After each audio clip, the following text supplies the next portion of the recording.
Bonjour à tous, j'espère que vous allez bien, où que vous soyez et quoi que vous fassiez. Je reviens dans une nouvelle vidéo parce que c'est devenu une habitude de nous donner rendez-vous maintenant euh, dans le cadre de format audiovisuel. Voilà, audio, son et visuel, caméra. Je remercie l'ensemble des personnes qui m'ont poussé dans cet exercice-là.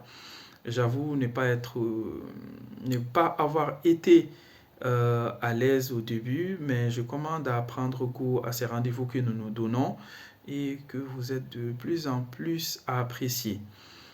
Aujourd'hui, nous allons parler de la manière de satisfaire un client. Alors, dans ce monde économique complexe, en pleine difficulté, en pleine mutation, et avec une très grande concurrence, euh, dans la mesure en plus que tout le monde fait finalement tout, euh, parce que des fois, une seule activité ne rapporte pas assez. Donc, les entreprises euh, maintenant évoluent de plus en plus dans la polyvalence. Donc, ce qui accentue encore la concurrence. Donc, pour justement sortir du lot, pour pouvoir se démarquer, il y a tout un ensemble d'actions à mener pour satisfaire un client. Je parle, je prends par exemple l'exemple de la formation digitale CADI que nous avons mis en place. À la base, la formation ne concerne que le digital parce que j'ai un diplôme dans le domaine du marketing, dans le cadre du management de projets numériques, tout ce qui touche au digital, aux nouvelles technologies de l'information et de la communication. Mais je me suis rendu compte en fait que il y a des formations plus denses que ce que je propose. Il y a même des formations nettement mieux que ce que je propose. Voilà, il faut dire la vérité. Mais il y a une seule chose qui me différencie des autres, une chose que vous n'allez pas trouver ailleurs que chez moi, c'est cette dimension de transversalité et ces 6 ans d'expérience dans l'entrepreneuriat que je mets à votre service.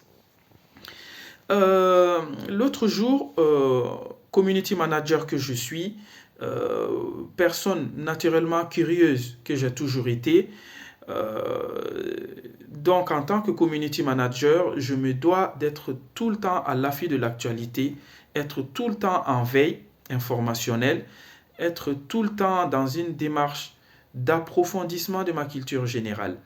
Et donc, il y a un YouTuber qui avait fait des recherches sur le pourquoi la fameuse série Game of Thrones euh, a quitté en fait euh, d'une situation de succès. À un moment donné, on ne parlait que de Game of Thrones, à une situation de déclin. À un moment donné, la série ne marchait plus.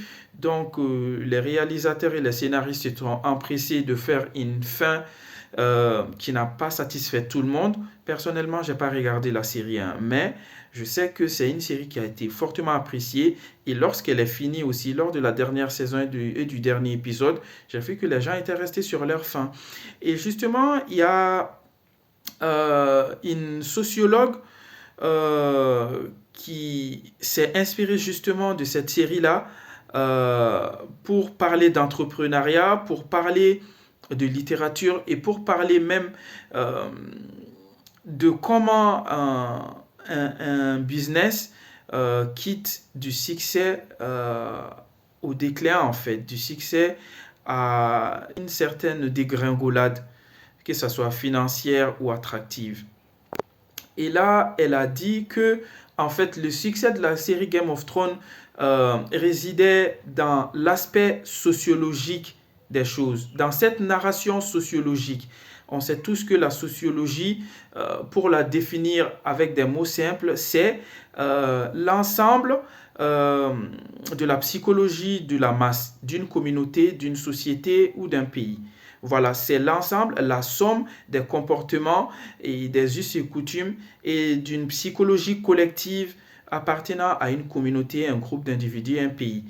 Et donc, il disait que le succès de la série était dû en fait à cette démarche, à cette narration qui s'inscrit dans le collectif en fait. Cette narration dans laquelle un grand nombre de personnes se rejoignent en fait et se reconnaissent. Et la série a commencé à dégringoler lorsque les scénaristes, lorsque la série a finalement fait une démarche d'entonnoir pour se cantonner, se diriger vers une démarche psychologique. Or, la psychologie, c'est justement l'analyse, l'observation du comportement, la résultante de l'histoire souvent transgénérationnelle d'une personne pour pouvoir donner un sens à certains de ses comportements dérivants ou à certains de ses comportements qu'elle ne comprend pas en fait.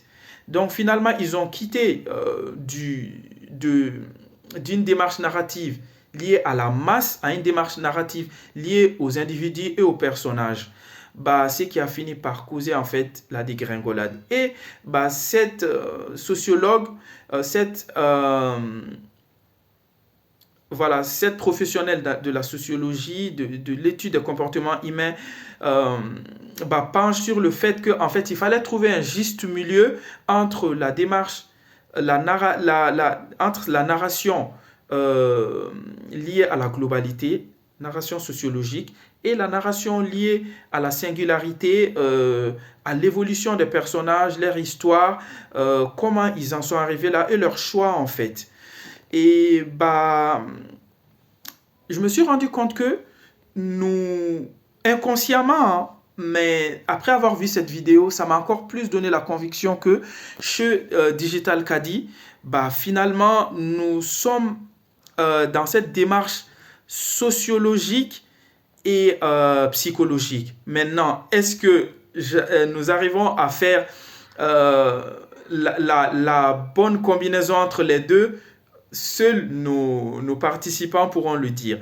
Mais nous sommes vraiment dans cette démarche sociologique d'approche, d'apprentissage, d'analyse des réseaux sociaux et de leur manière de fonctionner et surtout de la meilleure manière de l'utiliser dans un business ou pour promouvoir une institution, une collectivité, une association. D'ailleurs, dans notre programme, toute la matinée, voire après la pause, le début de l'après-midi, est réservé en fait à la démarche sociologique de l'importance des réseaux sociaux dans notre quotidien, car nous appartenons à une société, à une communauté, et nous suivons comme tout le monde l'effet de mimétisme, parce que nous sommes des êtres sociaux qui sont reliés aux gens. Donc, l'utilisation des réseaux sociaux dans le business, dans le rapport humain, comme le personal branding, comment mettre tous ces avantages-là au service d'une stratégie de communication efficace, toute la partie théorique de notre formation est basée là-dessus dans un premier temps.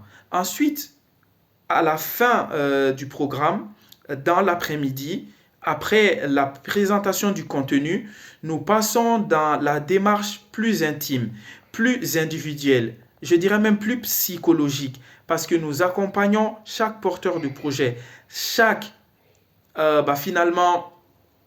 acteur économique dans une démarche d'introspection, dans une démarche d'analyse de son projet, de ce qui l'a poussé à entreprendre, de sa mission d'entreprise, de sa mission professionnelle et de ce qu'elle compte faire de ce projet-là et de ce qu'elle de